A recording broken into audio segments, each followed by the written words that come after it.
Saludos, muy buenas noches, bienvenidos a Vía V, jueves 6 de junio. Manel Loureiro, muy buenas noches. Hola, buenas noches, ¿qué tal? Bueno, Manel Loureiro ha cumplido ese sueño que supongo que mucho escritor frustrado no consigue alcanzar nunca, que es empezar con un modesto blog y a partir de ahí empezar a desencadenarse acontecimientos hasta acabar fichando por un gigante de la edición como es Planeta con su cuarto libro. Vamos a hablar contigo con calma, pero si me permites, vamos a ver antes un perfil que ha hecho nuestra compañera Mila Méndez de la sorprendente progresión de Manel Méndez, pontevedrés, bautizado como el Stephen King español por un escritor que todos ustedes conocerán, que es Juan Gómez Jurado. Vamos a ver ese perfil. Tenía unos 9 años cuando, solo y a oscuras, a escondidas de sus padres, vio el amanecer de los muertos. Las pesadillas le duraron semanas. Un punto de inflexión en la vida de Manel Loureiro, este pontevedrés que empezó como abogado que escribía en sus ratos libres para acabar como escritor que se cuelga la toga muy de vez en cuando. Su pasión por la ciencia ficción y por el universo zombie empezó a plasmarlo en un blog. Su historia llamó la atención de una editorial que le invitó a convertirla en un libro.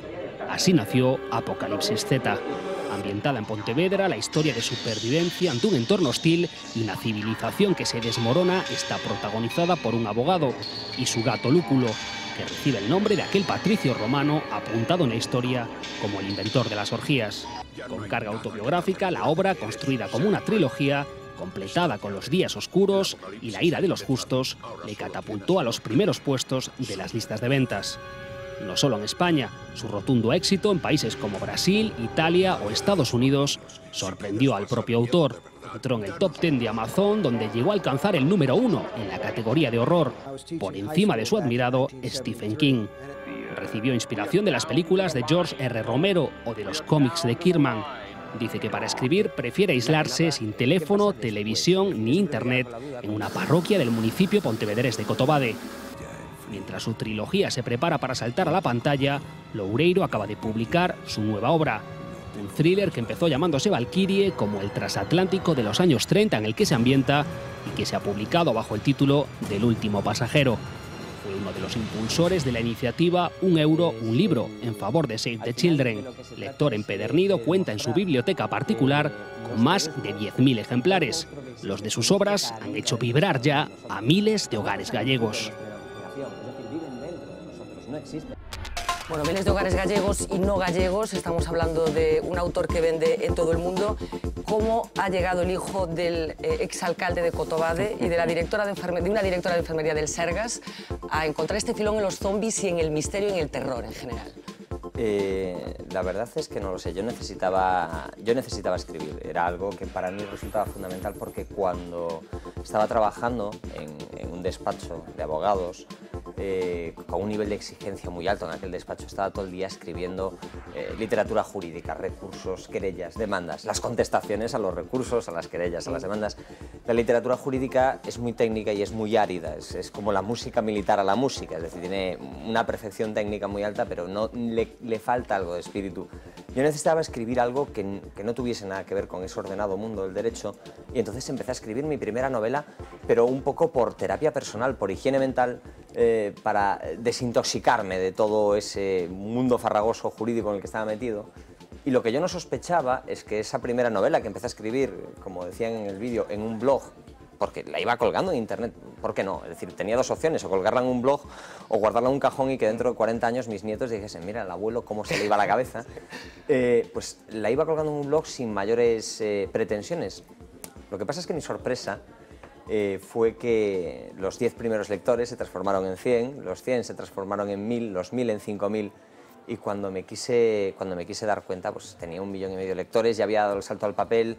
De ahí, bueno, es un poco como el paralelismo de lo que me ha pasado a mí en la literatura, es un poco como ir trepando por una colina de una montaña y de repente, pues de una patada empezar a soltarse unos guijarros que caen rodando por la colina. Esos guijarros provocan una pequeña avalancha, un movimiento, y al final se está deslizando la colina entera hacia abajo y yo voy subido encima de ella por algo que efectivamente he alimentado, pero que ya se ha escapado de mi control. Estoy encantado, evidentemente. Pero a una velocidad de vértigo, además, porque estamos hablando de un periodo de tiempo relativamente corto para lo que a mucha gente le cuesta situarse en el mercado. 5 o 6 años, sí. 5 o 6 años, muy poco tiempo en realidad, para estar donde está situado en este momento. Supongo, estás de promoción, como estábamos comentando antes de empezar la entrevista, con tu cuarto libro, El último pasajero, que no es exactamente de zombies. Explotaste, digamos, con esa trilogía de Apocalipsis Z, y te voy a hacer una pregunta muy original que seguro que nadie te ha hecho, que es ¿por qué los zombies? ¿Y por qué no? Esa es la respuesta. Me parecía que era, frente a ese ordenado mundo del derecho, era quizás la mejor respuesta posible a lo que yo quería hacer en aquel momento, que era evadirme un poco aquella realidad. Y entonces, bueno, primero por esa especie de pequeño trauma infantil que había sufrido yo con una película de Romero, y segundo porque me parecía que era una historia estupenda para empezar a contar.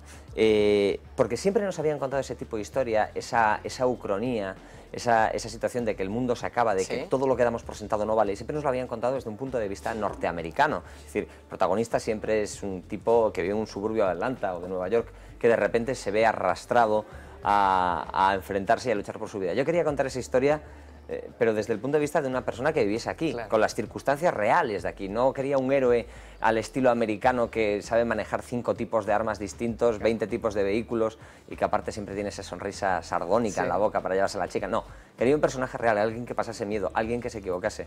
Y por eso el protagonista de esa trilogía era un abogado, porque era un tipo cuyos conocimientos, aparte que lo conocía de primera mano, evidentemente. Íntimamente, incluso. Íntimamente, me atrevería a decirlo. Era una persona cuyos conocimientos no valen de nada en un mundo donde no existe el orden y la sociedad. Fue por eso, pero fue sobre todo porque necesitaba escribir algo que no fuese... Es decir, podía haber escrito eso, podía haber escrito sobre pájaros. Pero ¿te interesaba la metáfora que esconde detrás el zombie? Me interesaba sobre todo contar una historia que fuese sobre una sociedad que se acaba y otra que empieza. Era la excusa perfecta, era el ruido de fondo perfecto. Por lo demás, jamás he sido ni siquiera un especialista en el tema, ni muchísimo menos. Es decir, de hecho, a mí lo que me ha sorprendido después, a lo largo de los años, en muchísimas firmas de libros y encuentros con lectores, descubrir que hay auténticos, personas que son auténticas enciclopedias andantes sobre el tema, y que es fascinante lo que saben y lo que les apasiona el tema. Porque como lector, ¿a ti qué te interesa? ¿Qué tipo de literatura te interesa como lector? Es muy complicado decir, yo soy un lector voraz, yo leo prácticamente todo lo que cae en mis manos. Te sorprenderá saber que a mí me apasiona la novela histórica, por ejemplo. Bueno, devoro novela histórica. Bueno, aquí hay mucho de... El último pasajero tiene mucho de novela histórica, pero no me atrevo a decir que sea una novela histórica, ni muchísimo menos. Sobre todo a mí me gusta un tipo de novela. A mí me gustan las novelas que entretienen, que apasionan, que te caes dentro y que de repente, las novelas que son capaces de romper lo que se llama la línea de la credibilidad, es decir, que tú te crees lo que está pasando y durante el tiempo que tú estás leyendo esa novela, el resto del mundo deja de existir. Por increíble que sea lo que tú estás contando. Vamos a hablar enseguida de tu técnica de escritura, que efectivamente tiene esa capacidad de atrapar al que coge la primera página, pero hablabas de esa necesidad o esa intención que tú tenías de trasladar a escenarios reconocibles algo que aparentemente sucedía o había sucedido hasta el momento en otros territorios normalmente vinculados con Estados Unidos. ¿Qué aporta que, por ejemplo, haya zombies en el entorno de Citroën, como sucede en la trilogía? En sí no aporta nada más allá que hacer que la historia sea más reconocible para el lector. Pero es que, ¿sabes lo que pasa? Con todo esto pasó una cosa sumamente curiosa, que cuando yo escribí aquella primera novela hace 5 años, yo estaba totalmente convencido que era una marcianada que no iba a entender nadie fuera de Galicia. Por eso, cuando de repente se transforma en un bestseller a nivel nacional, me sorprende muchísimo.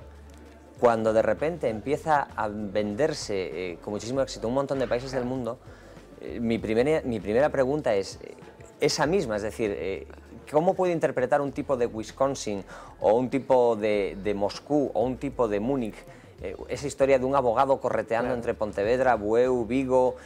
Pues es liberarnos de complejos, a lo mejor supongo. Exactamente, mira, hace poco me pasó una cosa curiosísima, me escribió un lector de la isla de Norfolk. Sí, lo tengo aquí apuntado como anécdota esto. Yo no sabía dónde, o sea, tuve que buscarlo, no sabía dónde quedaba la isla de Norfolk. La isla de Norfolk es una isla que está perdida en medio del Pacífico, es donde se fueron a vivir, donde viven hoy en día los descendientes del motín de la Bounty. Y me escribía para comentarme, bueno, pues para felicitarme, decirme, oye, que me ha gustado mucho tu novela. Y claro, de repente yo pensé, es que este hombre vive en la otra punta del mundo, literalmente. ¿Qué tiene en común esta persona conmigo? ¿Qué tiene en común su mundo con el mío? Y me di cuenta que no tenía absolutamente nada en común. Entonces, al final, la conclusión es que no aporta nada ni deja de aportar nada dónde transcurre la historia. Dónde transcurre la historia es lo de menos. Cuándo transcurre la historia es lo de menos. Es decir, al final, lo que nos importa es que aquello que nos cuenten nos emocione, nos haga vibrar y nos haga pasar páginas sin parar. Eso es lo importante, eso es lo que diferencia los buenos libros de los libros regulares de los libros malos. Hablas de ese lector de la isla de Norfolk, supongo que tienes muchísimas más anécdotas, creo que también hay una con un taxista mexicano que también proporcionaba tus libros a todos sus clientes. ¿Se supera alguna vez esa perplejidad que supongo que produce, bueno, pues darte cuenta que las cosas que tú escribes en esa intimidad de Cotobade acaban siendo repasadas, leídas, devoradas por gente aparentemente culturalmente tan ajena a ti, ¿no? ¿Se supera esa perplejidad? Nunca, ¿Se acostumbra uno a eso? Jamás. Es más, yo creo que el día que te acostumbras a eso es que estás un poco muerto por dentro. Nunca puedes acostumbrarte a una experiencia tan maravillosa como de repente que te escriban lectores de países que es que prácticamente sabes que la penetración del índice de lectura es bajísima, es decir, como Guatemala o Honduras. Nunca te puedes acostumbrar a que te escriba gente de países exóticos que están en las antípodas. Es absolutamente maravilloso, la sensación mágica es increíble, pero hay algo que lo supera todavía, que es cuando tropiezas, que me tiene pasado en alguna ocasión en alguna firma de libros, que se te acercan chicos, normalmente muy jóvenes, para que le firmes un libro y te dicen que antes de leer uno de tus libros no leían jamás y que de repente se han convertido en lectores habituales, en lectores voraces. Eso es quizás... Una puerta de entrada, ¿no? A un mundo que a lo mejor no hubieran... De repente te das cuenta que no has hecho nada, es decir, simplemente les has mostrado algo que ellos ya tenían, que ya estaba ahí, pero que el que haya sido tú quien les haya dado un empujoncito y les haya abierto ese mundo maravilloso, el acceso a un montón de universos, es una sensación tan gratificante que te vas, que no cabes por los pasillos. Por eso te digo, es casi preferible eso a que te escriba un tipo de la otra punta del mundo, porque al fin y al cabo un lector es un lector aquí y en la luna, pero transformar a alguien en un lector, eso no tiene precio. Eso no tiene precio. Bueno, hablamos de Juan Gómez Jurado, te lo comentaba al principio en la presentación. Hemos leído muchas críticas y muchas entrevistas hechas a ti por Juan Gómez Jurado en las páginas de La Voz de Galicia, que yo creo que fue el que te puso esa etiqueta que sigue presente en todas las promociones del Stephen King español. En uno de esos trabajos que Gómez Jurado publicó en La Voz, decía que con tus libros sucede una cosa, que compulsivamente vas comprobando en la portada que no es Stephen King el que firma el libro. ¿Qué te parece a ti esa comparación? Porque me consta que Stephen King te parece un señor muy respetable. Como todas las comparaciones, tiene su parte buena y su parte mala. Bueno, lo primero, evidentemente, Juan es, aparte de ser un tipo con un talento absolutamente extraordinario, es uno de los mejores escritores españoles de la actualidad, y lo digo con la boca muy abierta, y es un buen amigo, además. Pero es que esa comparación, es decir, por una parte tiene su lado bueno, porque es que te comparen pues, posiblemente con uno de los mejores escritores vivos del mundo, un tipo que va a ser recordado dentro de muchos años, un tipo que es un tanto peculiar también. Podríamos decirse que está bordeando esa fina línea que separa el genio de la locura. Pero por otro lado es una comparación pesada, porque te obliga a estar siempre tratando de superarte y demostrar que te comparen con un tipo que está escribiendo desde antes de que tú nacieses, que no te olvides que Stephen King empezó a escribir en el año 71, 72, que yo en aquel momento no era ni un proyecto, pues es complicado, es complicado. Entre muy bien y muy mal está el punto. Entre muy bien y un poco de susto. Bueno, estamos hablando de zombies en esa trilogía, enseguida vamos a hablar del nuevo libro. Hablamos de otros monstruos, por ejemplo, otros mitos como el vampiro, que era muy aristocrático y tenía mucho glamour, y el zombie, que sería más proletario, por ejemplo, sería el monstruo proletario. Es la masa, es el ruido de fondo, es lo que no queremos a nadie. Tú fíjate que es muy curioso. Hay una serie de grandes monstruos que forman parte del colectivo imaginario popular, es decir, están el vampiro, el hombre lobo, la momia, pero en los últimos, digamos, 50 años solo ha habido dos grandes monstruos que se han incorporado a ese imaginario colectivo. Uno es Alien, ese monstruo que está en el espacio, y el otro es el no muerto, el zombie, que se lo sacó un señor que se llamaba George Romero, ¿Sí? que se lo inventó él, se lo sacó de la manga.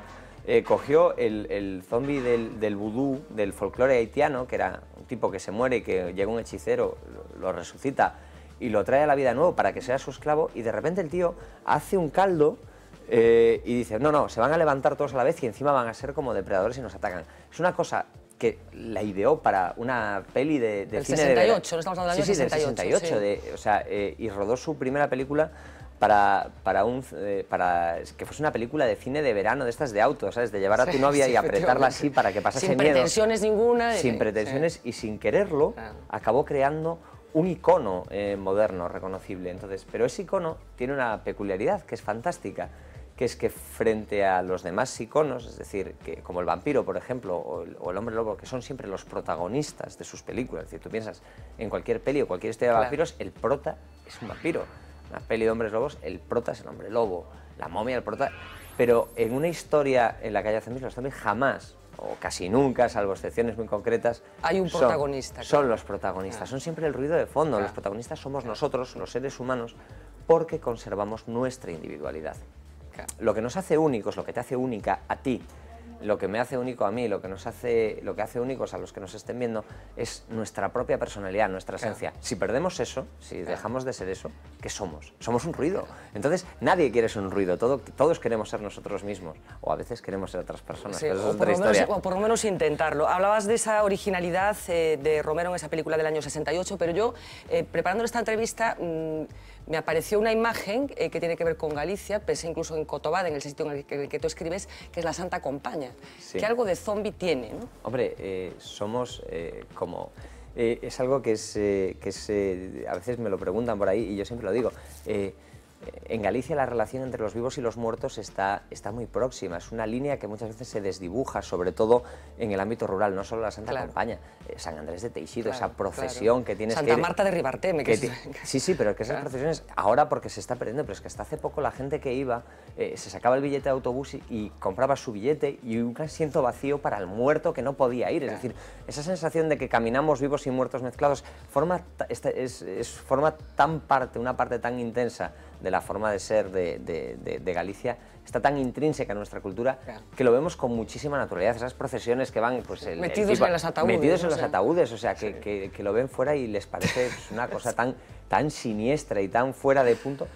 Y que a nosotros, pues, oye, ha llegado un punto que nos hemos acostumbrado tanto que hasta pues, levantamos una ceja, pero nada más. O sea, los cementerios en medio de los pueblos, las casas encima, alrededor de las iglesias, es decir, no es una relación que se tiene muchas veces en muchos sitios del mundo, que la muerte parece que es algo terrible, que se aparta, ¿no? Aquí se acepta con muchísima naturalidad. Forma parte de lo que somos. Estamos hablando de Apocalipsis Teta todavía, un entorno en el que España ya no existe, no hay gobierno, no hay ley, no hay esperanza, la civilización ha terminado.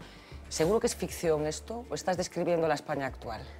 Es duro, pero la revista Time decía una vez que los zombies son el monstruo oficial de la crisis. No lo sé, sí que sé que aparece, suele ser un género que aparece con cierta frecuencia, aparece cuando coincide con las grandes crisis económicas, crisis del petróleo, y lo que tenemos ahora, que aparte de ser una crisis económica, parece que nos estamos en una crisis de valores, ¿no? Que de repente ponemos en tela de juicio todo lo que hemos hecho durante los últimos 20 años, ponemos en tela de juicio cómo lo hemos hecho y sobre todo ponemos en tela de juicio quién lo está haciendo ahora. La nostalgia, que es una herramienta poderosísima, nos hace mirar hacia atrás y pensar que los políticos que teníamos hace 20 años eran mucho mejores que los que tenemos ahora. No voy a entrar yo a juzgar si es cierto o no es cierto, pero sí que parece que ante la comparación de lo que se hizo entonces y lo que hacen ahora los políticos actuales, parece que estos palidecen mucho y tienen pocos recursos. Es que para que veamos las similitudes con las cosas que suceden ahora, por ejemplo, tú enfrentas a republicanos con monárquicos, a los que llamas froilos, con lo que está cayendo con la monarquía, bueno, pues parece que también hay una pequeña inspiración en lo que está sucediendo ahora. Eso era un guiño, es decir, la gracia que tenía esa trilogía, porque la gracia de las ucronías es que te puedes permitir jugar a hacer un poco de política ficción, forzando incluso la máquina, es decir, este es un debate que aquí siempre, en España, siempre se ha tenido una manera un poco teórica, es decir, república o monarquía, parece que como que era un tema hasta hace poco bastante tabú, que no se podía tocar. y que de repente, pues bueno, pues en una novela que tú lo puedas plantear, oye, que es una decisión, el sistema se ha ido al carajo y de repente, bueno, pues que tienen que reconstruir el sistema y surge ese debate, oye, ¿cómo lo reconstruimos? ¿Lo reconstruimos así o lo reconstruimos de otra forma? ¿Lo reconstruimos tal y como era, con una monarquía, o lo reconstruimos de otra forma, siguiendo un régimen de gobierno distinto? Jugar con esos dos elementos, jugar con todas esas historias es lo grandioso de la literatura de ficción, además. Bueno, hablabas de esa decisión de la revista Time, que efectivamente designó al zombie como el monstruo oficial de la crisis. Nos interesaba explorar un poco en ese carácter metafórico del zombie. Nos ha salido esto. Adormecidos, somnolientos, aborregados, casi hipnotizados. ¿Cómo no dudar si nosotros mismos no somos en realidad un zombie? Este es el paraíso y nada lo va a cambiar. Los políticos que nos gobiernan confiesan que lo hacen siguiendo órdenes. ¿Sabemos ya cómo combatirlos? No lo sabemos. Hay un problema. Los momentos son difíciles. Obligados a tomar medidas. El mundo parece cada vez más un gran guiñol dirigido por poderes que desconocemos y que dejan a su paso desolación, edificios, inmobiliarias y hasta bancos zombies que sobreviven gracias a la inyección pública. Nos rodean por todas partes y aún así caemos presas, rebajas tras rebajas, en las redes del consumo. La revista Time elevó en el 2009 al muerto viviente a los altares de monstruo oficial de la crisis. Vive en la selva. Ni vampiros, hombres lobo o troles. Personas muertas recientemente han vuelto a la vida. Es el que mejor nos define, o mejor dicho, el que mejor muestra lo peor de nosotros mismos cuando estamos al límite. Y más allá de lo que digan revistas, lo cierto es que la cultura zombie ha dejado de ser un reducto de minorías a un icono pop. Michael Jackson fue el primero en hacer mundialmente popular a estos seres tan abominables, pero la primera semilla se plantó en el 68, de la mano de esta película.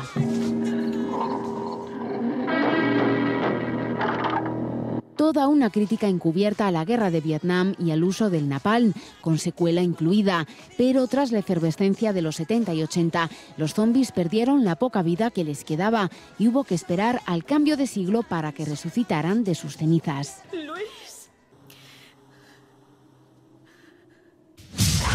Justamente cuando las cosas se comenzaron a poner negras, el 11S, la amenaza terrorista, la gripe bovina, la aviar, la gripe A, el cambio climático y ahora el derrumbe económico. The Walking Dead los ha hecho uno más de nuestro salón. Muy buenas noches, les habla Ángela Vidal. España ha aportado su propia y exitosa versión castiza. La situación es insostenible. Y algo ocurre cuando Brad Pitt se anima a protagonizar una del género y hasta los comunistas se rinden ante él. Juan de los muertos, matamos a sus seres queridos, ¿en qué puedo servirle? Ellos reviven cuando el resto del mundo desfallece. Algo da que pensar que ocurra justo ahora. Solo un apunte. Los amantes del género dicen que estos seres sin vida, manejables, inconscientes, no nos asustan tanto por su condición de monstruos, sino por la de alienados. Bueno, yo no sé si en épocas de bonanza esta metáfora alertaba un poco entre las diferencias del primer y el tercer mundo, pero ahora esas diferencias las tenemos aquí presentes, ¿es así? Sí, puede ser. Se pueden sacar tantas interpretaciones de esto casi como personas haya. Lo que pasa es que yo tengo que ser sincero, es decir, tampoco quiero, con ninguna de estas novelas quise lanzar un mensaje subliminal son novelas de entretenimiento puro y duro, es decir, es la historia de una persona ordinaria sometida a una situación extraordinaria, un poco más o menos, eso sí que es cierto, lo que está pasando ahora, es decir, personas corrientes que se ven sometidas a situaciones, por desgracia, extraordinarias. En el caso de la trilogía Apocalipsis Z, la situación extraordinaria era que la sociedad se derrumbaba por completo y el puñado de personas que quedaban tenían que reinventarse para poder sobrevivir y para poder sobrevivir a la amenaza de los no muertos. Sacando a los no muertos es un poco lo que está pasando. Mucha gente tiene que reinventarse hoy en día para sobrevivir a la amenaza de un universo que ha cambiado por completo. Que ha cambiado por completo. El libro ha sido traducido, tus libros han sido traducidos a múltiples idiomas, por supuesto las lenguas más habituales, pero también al coreano, al turco, al gallego.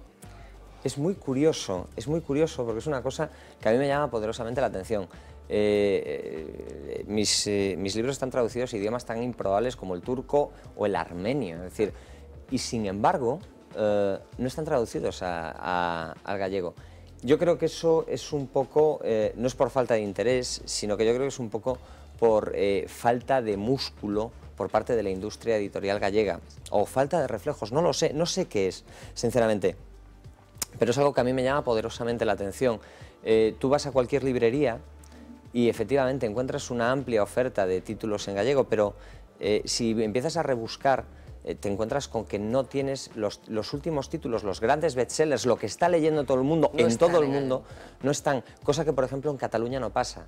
A mí es una cosa que siempre me llama muchísimo la atención cuando he estado en el Sant Jordi, es decir, al día siguiente veías los libros más vendidos en castellano, los libros más vendidos en catalán. Habitualmente eran los mismos porque solía coincidir. Tú podías escoger si querías leer la última novela de Ken Follett en castellano o en catalán. Yo sí quiero leer a Ken Follett en gallego. O mucho me equivoco o no puedo. Sí, ha habido pequeños intentos, pero muy anecdóticos. Es decir, ¿no? Y entonces parece que la industria editorial gallega como que está muy ensimismada, mirándose demasiado a sí misma, y eso es un problema porque está espantando, por lo menos, a un colectivo de lectores. ¿Existe una impostura culturista, culteranista con determinado tipo de literatura, esa que busca el easy reading, que es una cosa muy difícil de conseguir, esa sensación por parte de alguna crítica de que los escritores que vendéis mucho no merecéis la atención de la crítica? ¿Sigue existiendo esa impostura? Hombre, pues no lo sé, la verdad, no voy a ser yo quien critica a los críticos, pero sí que es cierto que parece que aquello que es muy popular, que es muy bestseller, que vende mucho, automáticamente, como le gusta a mucha gente, no tiene por qué ser bueno. No es cierto, es decir, hay grandes novelas que se venden mucho y también hay cosas que son muy malas y que se venden mucho, no tiene que ver una cosa con la otra. Yo solo distingo dos tipos de libros, los que me gustan de los que no me gustan, y eso es lo que le pasa a la mayoría de los lectores. Y cualquier escritor escribe para ser leído por cuanta más gente mejor. El que te diga que no, te está mintiendo, sinceramente. Sí que es cierto que, bueno, que hay determinados escritores que les gusta mucho más gustarse y que rebuscan el estilo. Yo prefiero sacrificar eso en aras a una mayor rapidez narrativa, a que la novela sea más atractiva para la mayor cantidad de gente y que todo el mundo pueda disfrutar es decir, desde el hard reader, desde el lector que devora libro tras libro y tiene un nivel muy alto y le gusta leer cosas complejas, hasta el lector más casual que quiere un libro simplemente para entretenerse. Encontrar el término medio entre esos dos puntos es donde está, yo creo que está la virtud. Es muy difícil escribir fácil, en el buen sentido de la palabra, escribir de forma que consigas eso, que los lectores no puedan dejar de leer. Es muy difícil encontrar esa fórmula. No lo sé, no lo sé. ¿Te sale naturalmente a ti? Vamos a ver, yo cuando empecé a escribir había una cosa que a mí me llamaba poderosísimamente la atención. Yo me fijaba cuáles eran los libros más leídos en España, y veía que muchos de ellos eran de autores norteamericanos que eran a su vez los más vendidos en Estados Unidos. Y entonces yo examinaba a esos autores, a Michael Crichton, a Tom Clancy, a Stephen King, y me daba cuenta que tenía un estilo de escritura anglosajona, que era un estilo muy rápido, muy dinámico, muy visual, muy atractivo, que te obligaba a pasar cinematográfico. Sí, muy cinematográfico, que te obligaba a pasar las páginas. Y me llamaba la atención que en España prácticamente nadie cultivaba ese estilo. Muy poca gente se había adentrado por ese camino, casi nadie. Y dije yo, ¿por qué no podemos hacerlo? Resulta que a lo mejor la barrera idiomática es lo que nos lo impide. Es decir, esto solo se puede hacer si escribes pensando en inglés, o podemos hacerlo también. Y dije, voy a intentarlo.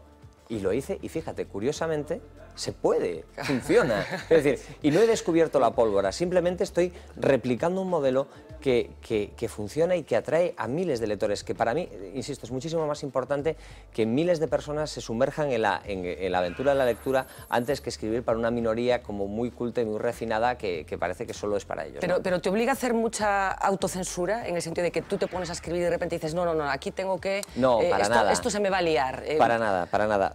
Somos hijos de la generación audiovisual. Claro. Hemos crecido viendo la tele, hemos crecido viendo cine. Cualquier persona que tenga pues, de 50 o 60 años para abajo ha crecido delante de una pantalla de televisión merendando. Entonces, si yo, por ejemplo, a ti te cuento o te digo que voy a escribir, no sé, una escena que consiste en una mujer dándose una ducha detrás de una cortina en un baño lleno de vapor y se acerca una persona con un puñal dispuesta a apuñalarla, estoy seguro que sé qué escena te has imaginado y hasta estoy casi seguro que sé cuál es la banda sonora que estaba sonando en tu cabeza.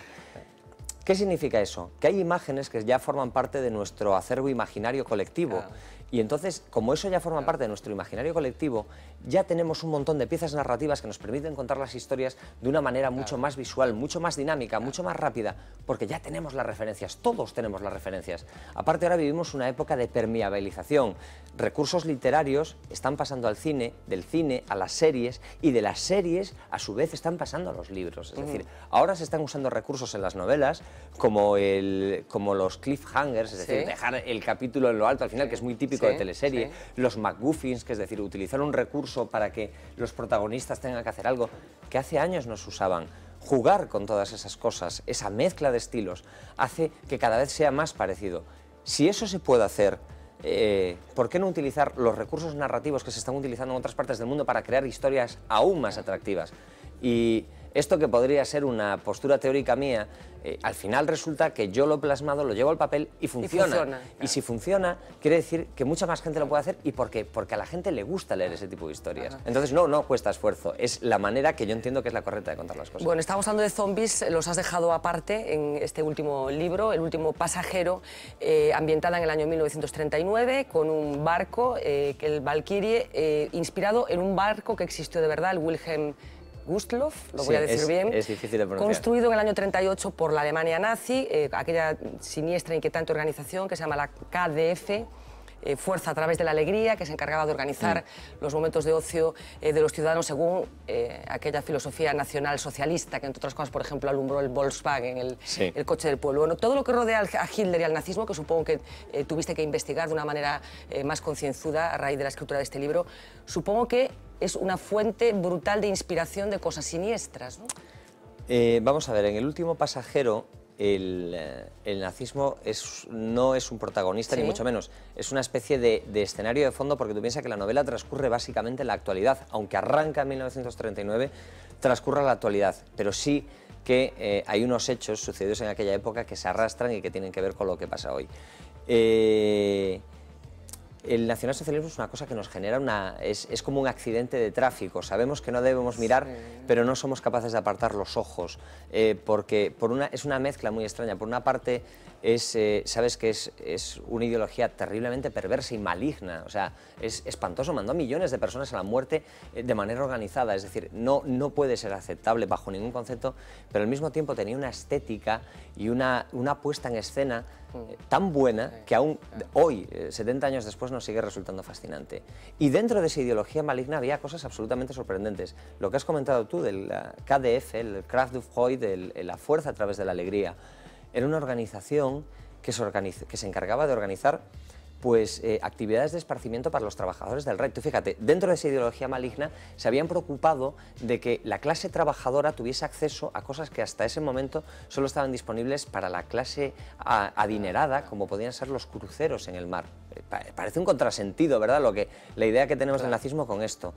Y sin embargo, esa era una de las finalidades de la KDF, pero la KDF, que organizaba cruceros para trabajadores, sin embargo, sí que tenía un problema, que era que parecía estar perseguida por una especie de maldición, porque todos sus barcos tuvieron un final absolutamente trágico. El Wilhelm Gustloff, que sí que existió, el Valkyrie, que aparece en El último pasajero, solo llegó a existir en la mesa de diseño, porque estalló la Segunda Guerra Mundial y ya no tuvo posibilidad de ser construido, pero otros barcos gemelos, como el Wilhelm Gustloff o el Robert Ley, tuvieron un final trágico, terrible. El Wilhelm Gustloff se fue al fondo del mar en enero de 1945, torpedeado por un submarino soviético cuando huía de Prusia, cargado de refugiados, de hombres, mujeres y niños que huían del avance del Ejército Rojo, y se fue al fondo con 9.000 personas a bordo. Es decir, para que nos hagamos una idea, es como si 3 Titanics se hubiesen hundido, uno al lado del otro, pero jamás hubiese aparecido, por miedo al submarino, ningún Carpathia a rescatar a los supervivientes. Es la mayor tragia de la historia naval. De la que no se habla como se habla del Titanic, de la que no se habla porque tiene el aura que tiene, es decir, y realmente es terrible. Todos los barcos, pero es que lo curioso es que aparte de esto, que ya en sí es una historia trágica, todos los barcos de la KDF tuvieron un final absolutamente espantoso, o cuando no eran incendios eran embarrancamientos, cuando no eran embarrancamientos eran naufragios. Parece como si de alguna manera aunque esa idea inicial era buena, parece como si esa sombra alargada del nazismo de alguna manera lo contaminase de tal manera que fuese incapaz de tener un final que no fuese trágico. Tropezarme con esta historia cuando estaba haciendo la documentación me parecía tan potente, tan interesante, que sabía que de alguna manera lo tenía que incorporar en El último pasajero. Que El último pasajero, al fin y al cabo, no deja de ser un thriller, un thriller en el que se empieza con un gran misterio y los protagonistas, tratando de resolver ese misterio, no se dan cuenta, pero empiezan a levantar otras muchas historias que se van cruzando en su camino. Bueno, quería compartir contigo, Manel, una historia que nos llamó mucho la atención, que es real. Les voy a decir a los espectadores que estén muy atentos, porque vamos a ver una escenificación que tuvo lugar en un estado de Estados Unidos, en Montana exactamente.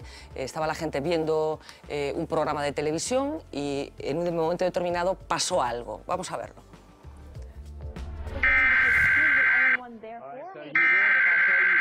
Change first, right? But if I show you, don't even talk to me, dude. But if I show you, I mean, it might take a month or two, a couple months, you know? But if I show you... Civil authorities in your area have reported that the bodies of the dead are rising from their graves and attacking the living. Follow the messages on screen that will be updated as information becomes available. Do not attempt to approach or apprehend these bodies as they are considered extremely dangerous. Bueno, visto que esto es real, la historia es este programa de televisión se estaba emitiendo efectivamente en Montana y a continuación, en ese momento apareció ese anuncio que desde el año 2001, a raíz del 11S, las autoridades americanas decidieron poner en marcha para alertar a la población de una manera inmediata y lo que apareció fue ese mensaje que estábamos leyendo, que los muertos se habían levantado de sus tumbas y se habían convertido en zombies. Finalmente se supo que habían sido un grupo de hackers que habían entrado en la estación de televisión y habían conseguido colar ese mensaje a través de las pantallas de televisión. Pero en el caso de que esto sucediera, ¿estaría preparado el planeta para una invasión de muertos vivientes? Yo no soy ningún experto, evidentemente, pero me temo que no. Cuando estaba haciendo la documentación de... Claro, ahora estoy hablando de memoria porque estoy hablando de una novela que escribí hace 6 o 7 años, pero cuando estaba haciendo la documentación de aquella novela, me parece recordar que en aquel momento no había planes de contingencia de víricos y epidémicos más allá de una determinada cuantía o capacidad, es decir, se podía cubrir una ciudad, se podía cubrir una región, incluso creo que estaba previsto en algunos países, en Alemania, se podía incluso aislar todo lo que es un Länder, que viene a ser el equivalente a una comunidad autónoma. Pero una epidemia, una pandemia a nivel global es absolutamente inabarcable. Somos terriblemente frágiles en ese sentido. No somos conscientes de lo frágiles que somos, afortunadamente, porque si no viviríamos con bastante angustia. Pero quizás esa fragilidad es también la que hace que la vida sea tan intensa y sea tan maravillosa. Si fuésemos inmortales, qué coñazo, ¿verdad? ¿No? ¿Cuánto tiene que costar un libro? ¿En papel o en digital? Explícame la diferencia, claro, efectivamente. Esa es la primera pregunta. Un libro tiene que valer un precio justo. Evidentemente no tiene que valer lo mismo un libro en papel, como el que tienes apoyado encima de la mesa, que su equivalente en formato digital para ser leído en un lector electrónico. No debe valer lo mismo una novedad que un libro que ya es un libro de fondo, de catálogo, que lleva varios años publicado y que ya ha sido amortizado por la editorial. No debe valer lo mismo un libro que ha tenido unos gastos, por ejemplo, de una traducción, que un libro que ha sido publicado en su idioma original. No puede valer lo mismo en papel que en digital, eso es lo primero. Ahora mismo la industria editorial está viviendo un momento complicado, complejo, un momento interesante, por decirlo de alguna manera, porque está habiendo un cambio de modelo, es decir, cada vez se vende más en digital. El papel no va a desaparecer. ¿Tú crees que no va a desaparecer? Esa es mi apuesta personal. A lo mejor veo esta entrevista dentro de 30 años y me tengo que comer mis palabras. Claro. No, pero está bien que digas esto en un periódico, además, porque también es un debate que existe en los periódicos. Sí, no, y sé que existe, pero es un cambio de paradigma. Pero el libro en papel no va a desaparecer por un sencillo motivo. Es un soporte tan redondo, tan perfecto, tan bueno, que es como la rueda, es decir, que no ha cambiado de forma en los últimos 2000 años. En los últimos 2000 años, o los últimos 1600 años, es decir, desde que se dejaron de utilizar los pergaminos enrollables y se empezó a usar el libro encuadernado tal y como lo conocemos, no ha cambiado prácticamente nada. ¿Por qué? Porque es que es un formato casi perfecto. Y va a seguir siendo un objeto de colección y un objeto de culto. Y aunque eso sí, el libro digital ha llegado y ha llegado para quedarse, nadie lo puede obviar. ¿Qué pasa? Que esto hace que surja el problema de lo que se llama la piratería. Y yo tengo muy claro una cosa, y en ese aspecto, ya que hablabas antes de Juan Gómez Jurado, tanto él como yo mantenemos una actitud muy clara y muy combativa en ese aspecto. Entendemos que no se puede criminalizar al lector, no le puedes llamar pirata. Es decir, no puedes empezar por ahí, no puedes echarle la culpa al lector. Es decir, en todo caso, la responsabilidad es de la industria editorial, que tiene que tomar cartas en el asunto y tiene que hacer las cosas bien. Y las cosas bien es, los libros en digital tienen que estar rápido, a un precio justo, y a un precio justo tiene que ser un precio económico, y asequibles, fáciles de obtener, sin DRMs y sin complicaciones. Evidentemente, también en el otro fil de la balanza también hay que decir que la cultura libre sí, la cultura gratis no. Por lo menos, quiero decir, un libro cuesta dinero hacerlo. Claro, pero hay un cierto problema con esto, porque yo tengo la sensación de que la gente joven, muy joven, que ha consumido, en España particularmente, que se ha acostumbrado a consumir música, libros, películas absolutamente gratis. Yo tengo una niña de 11 años y le parece lo normal no pagar por las cosas. ¿Hay posibilidad de volver atrás, o sea, de introducir cambios? Porque efectivamente los creadores tenéis que comer, tenéis este problema. Es complicado, es que vamos a ver, es que de un libro, el precio final de un libro, de ese libro se paga al librero que te lo vende, pero también le pagas al camionero que le lleva el libro, también le pagas al editor que lo edita y lo imprime, y al final un pequeño porcentaje va al escritor que lo escribe, un pequeño porcentaje además. Evidentemente con el fenómeno digital todo esto cambia, porque todos esos intermediarios, o la mayoría de ellos, desaparecen, y al final solo queda el autor y el lector, y el editor en ocasiones en medio. Es decir, pero el margen de gastos se reduce de manera brutal, y eso se tiene que repercutir en el precio, que eso es algo que la industria editorial al principio no vio y actuó con bastante torpeza. Sí es cierto que pasa eso, que hay mucha gente que ya ha interiorizado que descargarse contenidos es algo que se puede hacer, que no estás perjudicando a nadie. Pero ojo, es algo que pasa en España, nada más, que es muy curioso, pasa en España y en algún otro país europeo. Cuando yo le cuento esto a mis editores norteamericanos o a mis editores alemanes, no dan crédito.